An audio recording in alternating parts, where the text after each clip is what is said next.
Let's talk about UP now, where battleground state of Uttar Pradesh is all set to witness an action-packed day today. A high-voltage clash between the BJP and the Samajwadi Party is going to be taking place, with Amit Shah and Akhilesh Yadav campaigning in UP's key constituencies. Shah is going to rally in Samajwadi Party's stronghold of Azamgarh, while Akhilesh is going to be campaigning in UP's Chief Minister's home turf of Gorakhpur. Amit Shah is scheduled to address a public meeting in Azamgarh and also then lay the foundation stone at Shivarsh Kisan PG College. Chief Minister Yogi Adityanath and other senior BJP leaders will accompany Shah.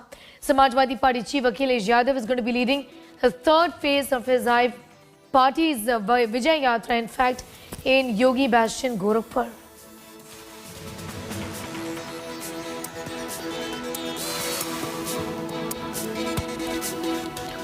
More political news. Rahul Gandhi has now added fuel to the already raging Hindutva debate. Well, after Salman Khurshid equated Hindutva with ISIS and also Boko Haram, Congress continues to fire shots at Hindutva. Well, Rahul Gandhi plunged into the fight, claiming that Hindutva is about beating minorities. A furious BJP has hit out at the Congress MP, calling Rahul Gandhi an Ichchadhari Hindu. Is Hinduism about beating a Sikh or a Muslim? Hindutva, of course, is. The BJP-Congress face-off over Hindutva just got bigger. This time, it is Rahul Gandhi himself who has added fuel to the fire. The Congress MP has plunged right into the fight, firing shots at Hindutva. Where is it written that you should kill an innocent man? I am unable to find this in Hindu scripture, in Islamic scripture, in Sikh scripture. I can see it in Hindutva. Speaking to Congress workers virtually while on a foreign trip, Rahul Gandhi picked differences between Hinduism and Hindutva. Is Hinduism about beating a Sikh or a Muslim? Hindutva, of course, is.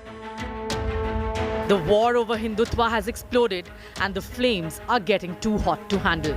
In a blistering attack, the BJP has accused Rahul of inciting Congress workers against Hindus. This pathological hatred for Hinduism amongst the Congress leader gets its traction, gets its energy from Mr. Rahul Gandhi and from the Gandhi family. Union Minister Giriraj Singh said Rahul lacked knowledge of Bharatvarsh and Sanatan Dharma. जिसके लिए सब कुछ केवल vote ही हो, देश secondary हो, से क्या करना? संघ को लोगों को समझने के लिए भारत के सनातन इतिहास को समझना होगा, तब आरएसएस को समझ पाएंगे. The BJP has called it an attempt by the Congress to appease Muslims ahead of upcoming state polls.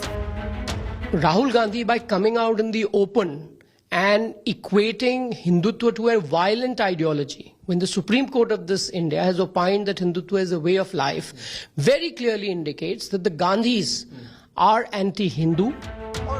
Rahul's comments came right after two of his party colleagues, Salman Khurshid and Rashid Alvi, made similar charges. If political pundits are to be believed, this war is going to get intensified as we head into the crucial assembly elections next year. With video journalist Ankit Singh, this is Supriya Bhardwaj for India Today in Delhi. Well, Navjot Singh Sidhu's civil war remarks has triggered a big controversy. BJP's cornered the Punjab Congress chief after he claimed that Punjab was headed towards a civil war-like situation. The Saffron parties accused Sidhu of spreading panic and fear among the people by passing such remarks. While hitting out at Sidhu, the BJP said such irresponsible statements in a sensitive border-sharing state with Pakistan shows the frustration of not becoming the Punjab Chief Minister. Sidhu, remember, made the contentious statement on Thursday while he was expressing concerns over the worsening fiscal health of Punjab. He said that Punjab may be headed for a civil war-like situation if it did not generate enough resources to pay the debts. He's also attacked the Akali Dal and the BJP for not doing enough for the state. ਸਾਨੂੰ state ਦੇ resources state ਦੇ ਖਜ਼ਾਨੇ ਦੇ ਵਿੱਚ ਲੈ ਕੇ ਆਉਣੇ ਪੈਣਗੇ ਔਰ ਉਹਦੇ ਲਈ ਹੀ ਮਾਡਲ ਹੈ। ਉਸੇ ਕਰਕੇ ਮੈਂ ਕਹਿੰਦਾ ਕਿ ਸਟੇਟ ਦੇ ਰਿਸੋਰਸਸ ਨਿੱਜੀ पॉकेट्स 'ਚ ਜਾ ਰਹੇ ਆ ਔਰ ਕਰਜ਼ਾ ਲੈ ਕੇ ਅਸੀਂ ਕਰਜ਼ੇ ਮੋੜ ਰਹੇ ਹਾਂ। ਇਹ ਬੜੀ ਖਤਰਨਾਕ ਸਥਿਤੀ ਹੈ ਔਰ ਮੈਂ ਅੱਜ ਸਾਰੇ ਪੰਜਾਬੀਆਂ ਨੂੰ ਦੱਸਣਾ ਚਾਹਨਾ ਜੇ ਇਹਨੂੰ ਰਿਵਰਸ ਨਾ ਕੀਤਾ Punjab is headed for a civil war. ਇਹ ਸੂਬਾ ਰਹਿਣ ਜੋਗਾ ਨਹੀਂ ਰਹਿਣਾ, ਮੇਰੀ ਗੱਲ ਯਾਦ ਰੱਖਿਓ। Let's talk about Delhi's air. Now fill the air haunting the national capital with no respite in sight. The Delhi government has now issued a new set of measures to fight air pollution. But will this even help? This report gets us more details.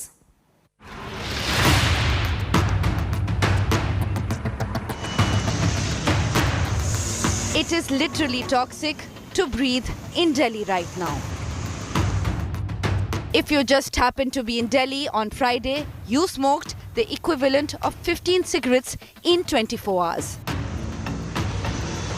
A big chunk of smog in Delhi is from stubble burning. On Friday, 35% of Delhi's air pollution came directly from farm fires that pushed capital's air quality index over the 450 mark. With situation getting worse, the Delhi government has introduced fresh measures to check the pollution. In a new advisory, government has urged citizens to limit their outdoor activity and minimize their exposure to toxic air. Government and private offices have been advised to reduce vehicular usage by 30%, either by working from home or carpooling. With farm fires raging and Delhi's weather conditions unfavorable for dispersion of pollutants, citizens could be in for a long spell of smog. Bureau Report, India Today. And at a time when stubble burning continues unabated in Punjab, there is a man who is on a crusade fighting the noble anti-pollution battle in Amritsar. He has been trying to persuade farmers not to burn stubble. Aishwarya Paliwal with this report. At a time when Delhiites and most of North India is breathing toxic air,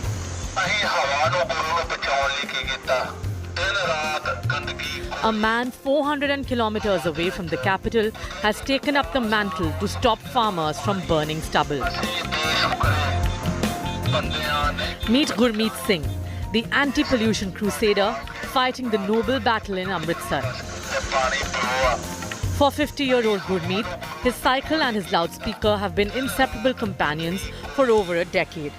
Guru Nanak Dev ji का ये श्लोक है, जपजी साहब में पढ़ते हैं रोज हम गुरु ग्रंथ साहब में, कि पवन यानी कि हवा मीनिंग ऑक्सीजन, ये हमारा गुरु है, पानी जो हमारा वो प्यो है और धरती हमारी माँ है। इन तीनों चीज़ों को बचाने के लिए उनका हमारा देश है, उस देश को पूरा करने के लिए मैंने ये मुहिम छेड़ रखी है। 90% प्लस पानी जड़ा वो पंजाब दी धरती जो खत्म हो। Gurmeet starts his day cycling to the nearby Gurdwara, making announcements to the farmers against stubble burning. ये जहर भाई साडे अंदर जानी है धुआं जड़ा वा।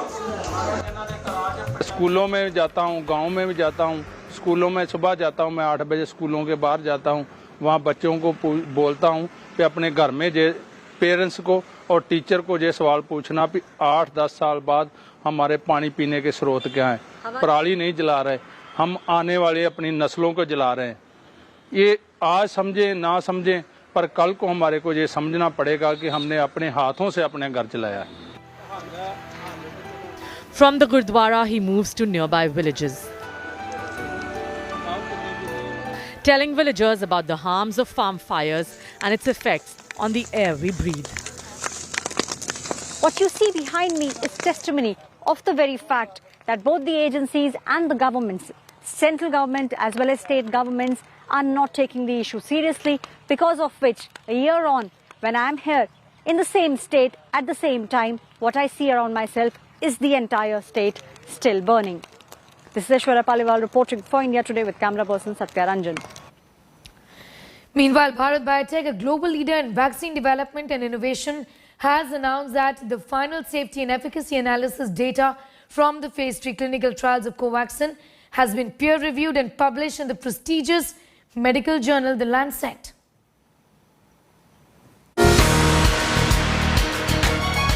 Highly efficacious and no safety concerns. That's the verdict on Covaxin. The phase 3 clinical trial data is now peer-reviewed and published in the prestigious British medical journal, The Lancet. Covaxin has 77.8% efficacy against symptomatic COVID-19. Covaxin induces robust antibody response 2 weeks after the doses are given. And no vaccine-related deaths or severe adverse events were recorded during the randomized trial involving 24,419 participants aged between the age of 18 to 97. The trial took place between November 2020 and May 2021 in India. The Covaxin phase 3 trials are now published in a peer-reviewed medical journal, and the results show that we have a safe and effective vaccine in preventing symptomatic disease, severe disease, and also asymptomatic disease. There are 96 countries that have agreements with India for mutual recognition of vaccination certificates, which means that Covaxin is now accepted in multiple countries. The indigenously developed and manufactured Covaxin was accorded emergency use listing by the World Health Organization on the 3rd of November. Covaxin and Covishield, the Indian variant of the AstraZeneca vaccine, are the two main jabs used in the country's immunization program. उसको emergency use list में शामिल करने से 96 country ने ये दो vaccine को मान्यता भी दी है और इंडियन नागरिक दुनिया में ट्रैवल करना चाहे तो ये 96 कंट्री की सूची कोविन पर है और कोविन के माध्यम से उसको विदेश जाने के लिए जो सर्टिफिकेट चाहिए वो वैक्सीनेशन सर्टिफिकेट भी उससे मिल सकता है. Well, it has been a good month for India's Covaxin, the homegrown vaccine, after being embroiled in numerous controversies and after delays in approval. The vaccine's listing by the World Health Organization and its data being peer-reviewed and published not just means global acceptability of the vaccine, but also as a feather on India's hat. The country has now a truly made-in-India vaccine that is going to help in the global fight against the pandemic. In New Delhi, Sneha Mordani for India Today. Celebrating the best in Indian tourism, India Today held the tourism survey and award ceremony in the national capital. Well, the awards are meant to highlight the diversity in what India has to offer when it comes to catering to every kind of tourist. Take a look.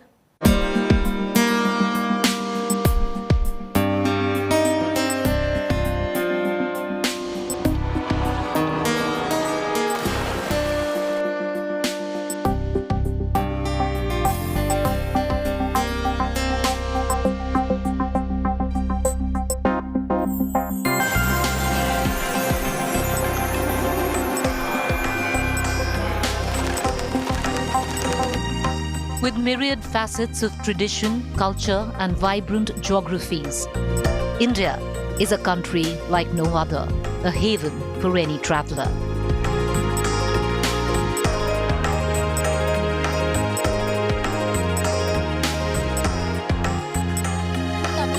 India Today Tourism Awards celebrates the best of Indian tourism.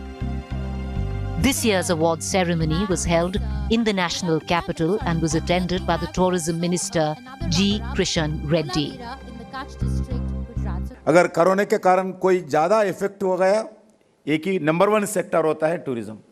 ऐसा sector को ऐसा critical समय पे, महामारी के समय पे awards देना बहुत बढ़िया एक बड़ा चैलेंज होता है. फिर भी आप लोग इस कष्टकाल में, इसी महामारी के समय पे, क्रिटिकल समय पे भी आप लोग आगे आकर अवार्ड्स देने के लिए जो तय किया है, मैं आप सबसे धन्यवाद देना चाहता हूं. 9 states stood out, with Uttarakhand bagging the most number of awards. Uttarakhand's tourism minister Satpal Maharaj accepted the 3 awards on the state's behalf. Nainital's Jim Corbett National Park and Museum won the award for Best Wildlife Destination, while Rishikesh in Dehradun bagged the award for Best Adventure Destination. Kedarnath Dham was chosen as the best spiritual destination in India. Tamil Nadu also fared well, bagging 2 wins and 1 runner-up award. Kunnur was selected as the best mountain destination. The state was picked as the best festival destination during the time of Pongal. Koli Hills was selected the runner-up for the most scenic road in India, while the road from Nangal to Bhakra Dam was chosen as the most scenic road in India. Mahabaleshwar in Maharashtra was runner-up for the Best Mountain Destination Award, whereas the Best Beaches and Coastal Destination Award went to Gujarat's Shivrajpur Beach. The India Today Tourism Awards salute the best of the industry, which is now set for a major leap after being hit by 2 lockdowns forced by the COVID pandemic. Bureau Report, India Today.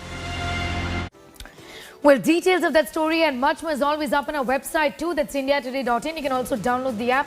Thanks for watching.